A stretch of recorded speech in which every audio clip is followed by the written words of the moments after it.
Hi. It's been a while since I've made a video, but I'm just going to open this by saying you don't know me. I've told stories on my channel. I've done video after video after video. I've done one short film live action, but you don't know me. I'll just start by saying this. My name is Kason. I've gone by the name Mixed Reality, Mixed, By Mixed, whatever. So many different names that in the end don't even matter, because that's not who I am. It's all kind of been an act to get views or engagement or to keep people engaged. And that's just not me. That's not who I am.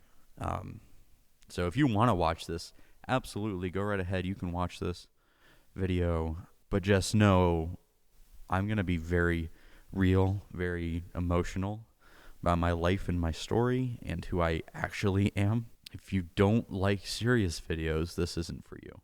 I just want to preface by saying this is not my home. I don't know if you could tell by the silver slats back there or the very intense lighting.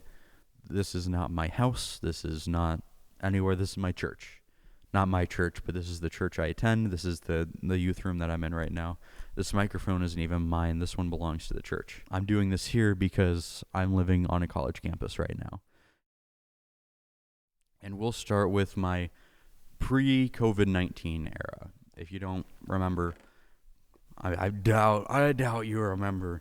COVID hit in the late 2019 to probably about 2021. It still exists, but it's not as bad now. So pre-2020, pre-COVID, but pre-lockdown, really. Let's see, 2020, I would have been 13. I was ending my 7th grade year when the lockdown hit. But before all of that, I was just a kid. I was a pretty boring kid, if I do say so myself, with a few caveats of dealing with different thoughts of premature death. And I'm like, oh yeah, that's completely normal. It's not. I remember, I believe it would have been maybe end of my 6th grade year. I first had my first, or at least from what I remember, thought of premature death. I was out fishing with my dad, and he had a gun in the back of his truck, and I had thought about I had this scene play out of my mind where he asked me to go get his gun for some reason, and I would trip and it would shoot me in the face and I would die. I've had many of these thoughts over the years, and it's always been a plague on me throughout the entirety of my life. I'm gonna die, and it's gonna be before I turn 20 or before I turn 18. Thankfully, praise God, I have not died yet, clearly. It actually got so bad at one point. This was, I think, just last year. I had recorded a series of videos and voice memos entitled, If I Die. If I die, watch this or listen to this. It was that bad. I've been delivered from that, but that took a major toll on my mental health and really made me think about who I was and why I was the way that I was. Another part of, pre-COVID, and even me right now, is anxiety. I have dealt with anxiety horribly for my whole life, and I have one thing to blame for this, and that is my dad's heart attack. I was 5 years old, my dad was 30, and he had a widowmaker heart attack, which means he should have died, but he didn't. And I was not there in the hospital with him when he was having his heart attack. I wasn't around. It was actually on Father's Day. I was at my grandma's while they took him to the hospital to get him taken care of. He should have died. And for years after that, I was terrified because my dad loves to hunt. I was terrified that there would be a time when my dad didn't come home. I remember showering and yelling out to my mom, asking if she knew if Dad was okay, asking her to call him because I wasn't sure if he was okay, and I was scared he wasn't. I was scared he was going to die. And the final pre-COVID thing that I'll make note of is well, there's two more things. My papaw. He was my grandpa, technically my step-grandpa, but he raised my dad, so therefore he was my grandfather. And he died January 31st of 2019. That is still a hard thought for me because I learned so much from him. I have so many good jokes. But in the end, there's nothing I can do. It's like the song Wait For It from Hamilton. Death doesn't discriminate between the sinners and the saints. It takes, and it takes, and it takes, and it takes. There's nothing you can do about it. But that was probably the start of my downhill spiral, or my downward spiral. And then now the final thing is my creativity. I was a very creative kid. I might even put up some of the videos that I did. I loved filming and editing and shooting these short little skit videos with my cousin or my sister. It was just, I had such a fun time with it. And I was always very creative. And even thinking to my starts with, like, for a while I did programming and coding. That's how I took notes because that's how it worked best with my brain. So those are just a couple things to note about before 2020 hit. Okay, and so now we're going to talk about COVID-19, which, the lockdown was, I think, March of 2020 until I was locked down personally because I did online school. I homeschooled for a few years. I was locked down until, I think, September of 22, I think. 21. From March of 20 to September of 21. I was locked down for over a year. I had no connection with the outside world other than my family, other than get-togethers. I didn't communicate with friends other than online. I had no physical contact. I think that is what really fueled my depression. I was really, really depressed. And I'm sure everyone can say that because of the lack of contact with people. And it really, really took a toll on me. I couldn't interact with people anymore. There was a small group of my friends that I could actually talk to. Outside of them, though, I couldn't. Outside of them and my family, I couldn't talk to anyone. There was no conceivable way for me to have a conversation with people. I was so awkward, and I felt so out of my skin in any social situation whatsoever. So yeah, I was depressed. I spent a lot of my time during those years, I taught myself how to play guitar. I picked up coding because I had nothing else to do with my time. I barely did my school. I picked up coding, picked up playing guitar, and that's really where I decided, at least when I thought I decided, what I wanted to do with my life. I wanted to make games. I made my first game probably for one of my friends for his birthday. In 2020, it was about his dog. Made in Game Maker Studio 2, which I pirated happily because I had no money. And so I did that. I made him a game. And that was the first game I made. And that sent me down a path of, like, I want to do this more. And I tried, and the design aspect of it didn't work for me. The way having to write a story didn't work for me. And that really let me down because I love programming. And to this day, I still love programming. Games never worked for me. Playing guitar was a good release, but I was pushed to do things I didn't want to do when playing guitar. Like, my mom was pushing me, oh, you should sing. Well, back then, I had no connection of singing and strumming at the same time. Now I lead worship for our youth group. I couldn't do it. And she was very let down by that. And I was always embarrassed when I was caught practicing because I didn't think I could be good at anything. And I still kind of have that thought that I can't be good at anything.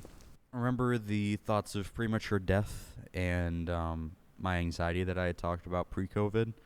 that definitely fueled a lot of my depression, which is hard to think about because it's hard to think you're going to die when you don't ever leave the house. But somehow, some way, my brain found a way to connect staying inside with death.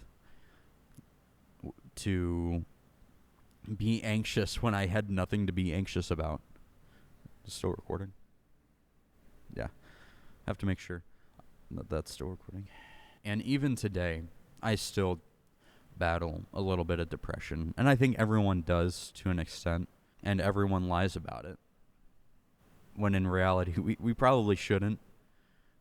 But everyone lies about it and says they're okay. So I'm going to encourage you, go get help. If you need help, if you think you need to seek help, please get help. Go to therapy or something. Find someone to talk to. It's not that I don't have anyone to talk to. I have two of my best friends that I can talk to. I can talk to my parents. I can talk to my fiance. I can talk to them, but I'm choosing to do this for other people's sake so they know they're not alone. Please, go talk to someone. Get help if you need help. My first ever YouTube video I had uploaded March 3rd of 2021. It was on the channel Mixed Reality, which is now at Mixed Reality is Dead, because I quit uploading there. And I was so awkward, but I felt very natural doing it. I was awkwardly natural, if that makes sense. Hello everybody, welcome to Mixed Reality. Today we'll be playing some Minecraft, but a couple things before we start. I'm sorry for Since I was in lockdown and I had nothing better to do with myself, I just kept making YouTube videos. And then I got back to school and I didn't have time. I was just always doing homework or just doing nothing because I didn't want to do anything. Or I was making games. I was doing things I'd rather be doing than YouTube. And that's hard for me to think because I wanted to start that channel, but I didn't grow it. I didn't make any attempt to grow it. I liked the idea of making videos and having fun doing that.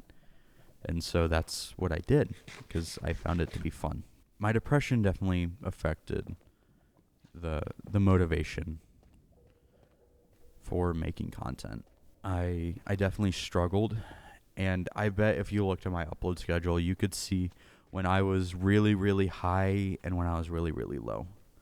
But I always put on a face to kind of mask that. And because of that, faking, I faked to everyone, there built a rage inside of me that I couldn't express my feelings or my words, or I couldn't be good at X, Y, or Z. It was infuriating to me, and that has fueled a self-hatred that I still battle today. It's a hatred that always pushes me, and I can't say how or in what ways, but it just pushes me. It exhausts me. I don't like hating myself. But I hate myself because I can't stop. It's an endless cycle. It's also that I won't do things that I really want to. I won't push myself. I'll just keep myself from doing it when there's nothing stopping me. And I had just heard this quote when listening to a podcast. It's from the self-actualization episode of the Distractable podcast. And yes, I listened to it because I think it's funny. But the YouTuber Markiplier put it this way when he was, dealing with the same thing. No one else will do it for you, so you have to do it for yourself. And that's kind of changed me. And I'm trying to push myself to do things because no one else is going to complete the script that I've been working on. No one else is going to film it or do anything unless I ask them to or I do it myself. And that has definitely been like an eye-opener, I guess, is how I'd put it. It's been an eye-opener. In high school, I had a friend group, and they're not my friends anymore because that was high school and I don't talk to them. They were very negative people. They didn't look on the upside, they looked on the downside. They had some terrible negativity about them. Very just sad. It saddens me thinking about it because they're never looking up, they're just looking down. And I'm not about to cry. I'm holding back burps because I just had some Mexican food. But it really saddens me now because they were good people. They were just negative and they didn't know how to not be because of their lives and how they were raised. They didn't have great home lives, and I wish I was able to help them through that, but I didn't. And that really pushed me down quite a bit to look more on the negative side of things rather than on the upside. I wish I looked more on the upside in school, but everything always sucked from my perspective just because of the negativity that I saw, that I witnessed on a day-to-day experience in my day-to-day life. So that's all stuff that stayed constant throughout my time in high school. But one thing that started my sophomore year was I started doing college courses. I did it through the college I'm going to now, just taking courses to get ahead. And on top of everything else I was trying to do, that is trying to make games, trying to do whatever, that really made me struggle with stress. I was always overloaded because I was trying to play games with this friend group and play games with another one, and I got to do this schoolwork, and it was just hard. My stress was really high. Not only that, my freshman year I started bowling, so on top of bowling I was doing school, trying to play games with people, trying to make games, and I was probably more burnt out than a 15, 16-year-old should have been. There's not much I can do about that now, but I just wish I handled it differently. I was essentially forced to bowl my entire time in high school by my parents, which that was hard for me because I started to hate it. And I really wanted to not hate it, but I just hated it, and I couldn't let go of it because there was never a time when I wasn't bowling. There was never a time when I wasn't bowling or doing school, and that cut off my time for socialization heavily. And it just sucks. It sucked so much. Now, the bright side of my freshman year is that's when I met, sophomore year, that's when I met the love of my life, the woman I'm engaged to now. We didn't start dating our sophomore year, but we started talking. Things kind of were slow, and then we just stopped talking after our sophomore year. That was hard for her because she was going off to a career center, and I was staying at the school that we were attending at the time. But she reached out to me beginning of our senior year, and she said, "Hey, you going to Hoko?" And I went, "Maybe. Are you going?" She said, "Yeah." And I went, "Yeah, I'm going." That's pretty much how that went. Not really much more to it. We've been dating ever since. That was September that we started talking. Over the course of my senior year, my mom was struggling to come to grips with the fact that I had another woman in my life. And she became very clingy, she held on to me when she shouldn't have. And, there were times when I tried to set boundaries, and she did not take that well at all. For all of my life, up until about March of 25, or maybe it was April or May, somewhere in there, I always kiss my mom. I still do, but I changed how, because it was always on the lips, which that's very weird thinking about it now. I find that very weird, and I don't like that, and I don't want that for my kids. I don't want to kiss them on the lips. I find it very weird now because my eyes had been open to it, and how uncomfortable that made my now fiance, my girlfriend, And she didn't take that well. And so that was the start of a downfall with my mom and her relationship with her. I love my mom very much, but it was definitely a hard summer. It was just a bunch of micro fights and her being very passive aggressive up until it was, I think, August 7th or 8th of 25. And I had moved out. I was fed up. Like I said, this was a huge lead up. And I went out on a date that day with my girlfriend. This was pre-planned. She asked me to do one thing, and I did a bunch of other stuff. But the thing she asked me to do, she blew up at me for it. Why didn't you bring this package in? Why didn't you bring this package in? And it was that night I had gotten home from the date. It was about 6 o'clock. She was not in a great mood, so I didn't say anything when I walked in. She was on the phone with my father. She was making dinner. I went to take something I'd gotten from the store up to my room. I went down. I sat in the chair, and I just laid there. And I had a feeling before I got home that something was going to happen and I was going to have to go. And I was right. I was sitting in the chair in our living room. It's an open concept house. And so the living room, and then, you can see into the living room from the kitchen. And so I'm just laying there across kind of, how you have the arms of the chair. My head was over the left arm of the chair and my legs were over the right. And she was saying nothing to me and I was saying nothing to her. I did everything I could not to make that awkward. And then, I think, I don't even think she tried to talk to me. There was just a point where she just yelled at me, "Talk to me!" And that I just got really tense and caught off guard by that because she wasn't talking to me in the first place.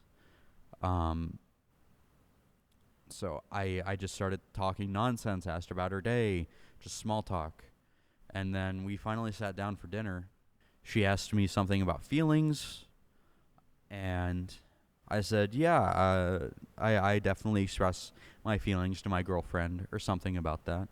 And she went, well, I felt very strongly about the package you didn't bring in. And in my head, I'm like, more of this? And so I just calmly talked to her about what's going on. And then I opened up about, I'm not going to get into all the personal stuff about it, but there was a lot about how I felt in regards to my mom with how she treated me as opposed to my dad. And so I'd opened up about that, and she just broke down. She started crying, and she was like, you need to respect me and respect us because that's not how it is at all. I still don't believe that was the case, but it's definitely gotten better now because I had gotten kind of a feeling that I needed to go.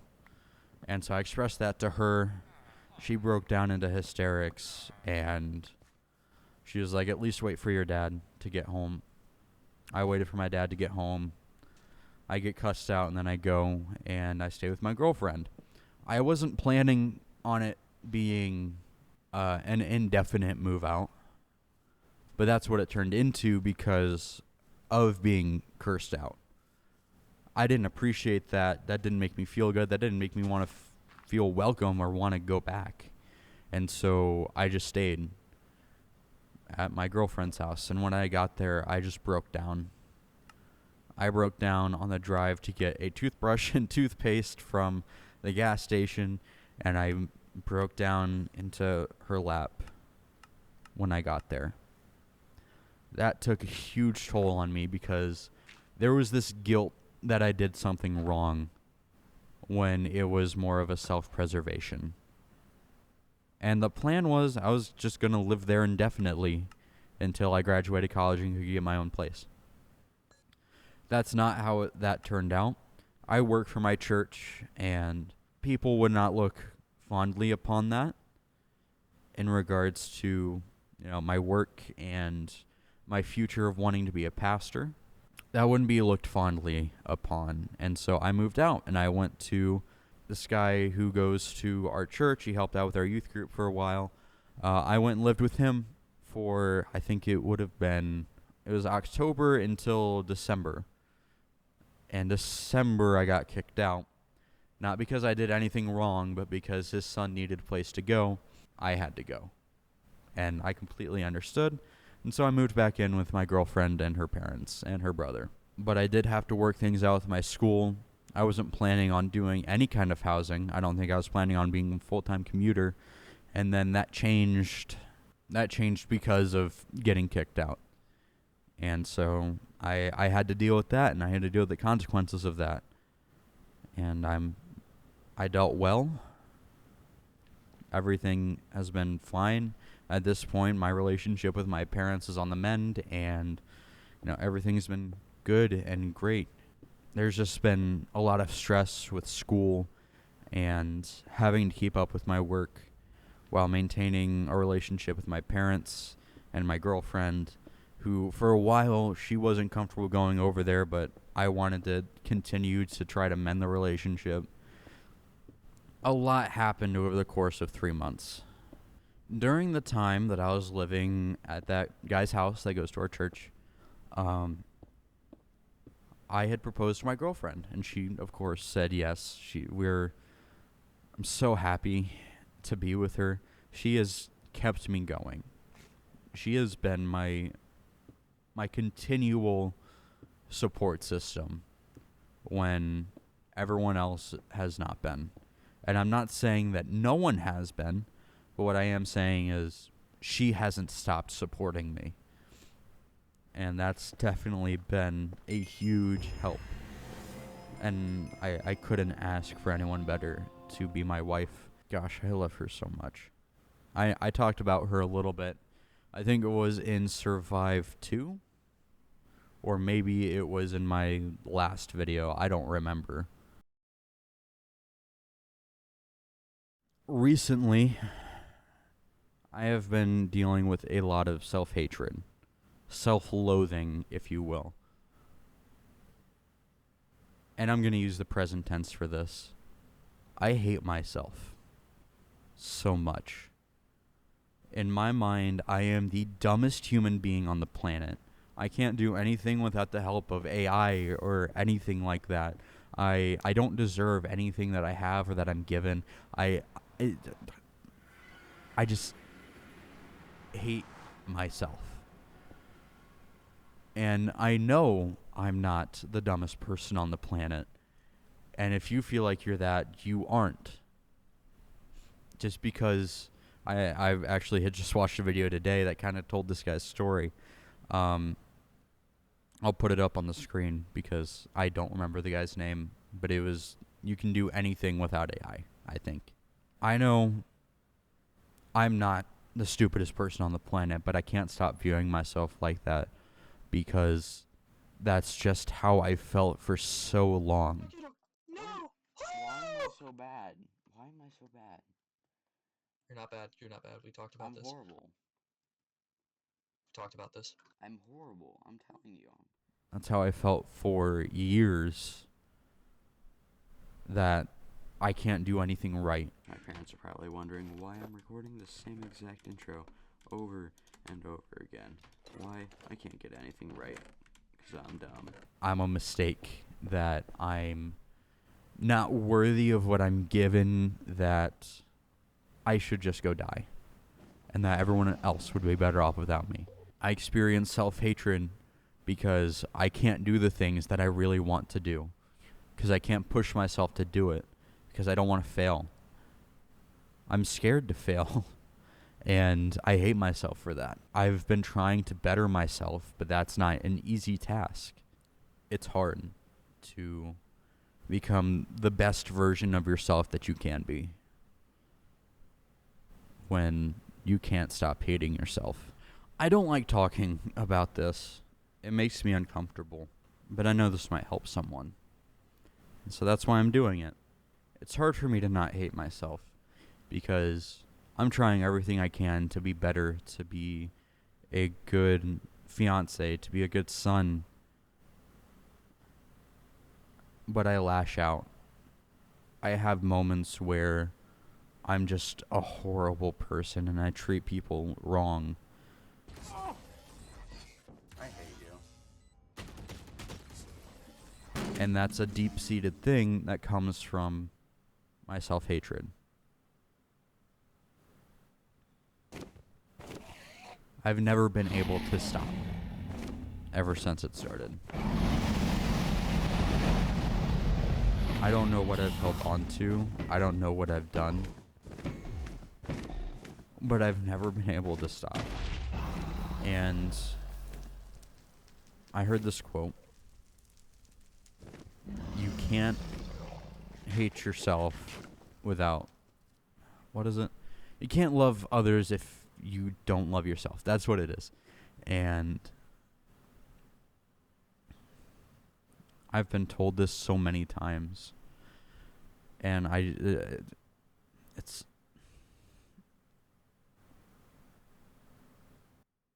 What am I doing? It feels like a never-ending loop where I get mad because I hate myself, and then I calm down, but then, there's this other thought that comes into my head, and then I get mad again, and it just comes out towards other people, and it's just never ending. It's relentless. I want so badly to make something worthy of other people to look on. But nothing will ever meet my standards. Not unless I lower them, which is very hard for me to do. I have very high standards for myself. And I don't know how, but I find it in myself to love others while I hate myself. And that is so hard for me to let go of. I haven't been able to. And I want to love myself. I don't really know how to end this. I don't know why I'm even making this video, because it doesn't feel like I should be. I don't know what I'm talking about. I just wanted to walk through my mental health and where I stand with it. I guess thanks for watching. If I even decide to upload this. Thank you for watching, and I don't know when I'll see you guys again. Bye.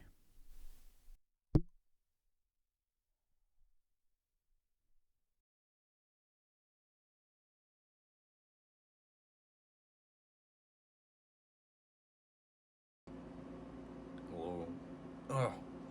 Maybe I should. Hold on.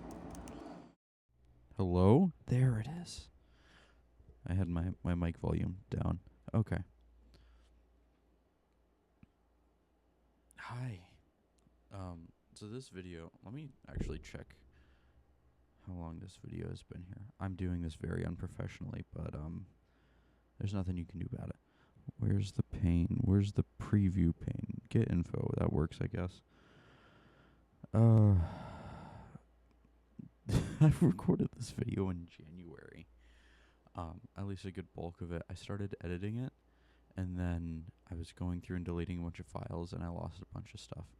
So that's all gone. That all exploded and is now in the abyss.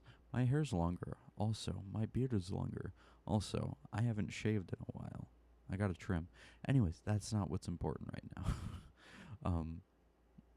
I had this big long thing at the end of the video that said, things along the lines of stuff about masking and mental health. So I'm just going to say that here and record an actual video because I'm not at school anymore. Sorry it's a mess behind me. Sorry there's not a lot of me. There's too much of me in frame. So at the end I kind of disassociated.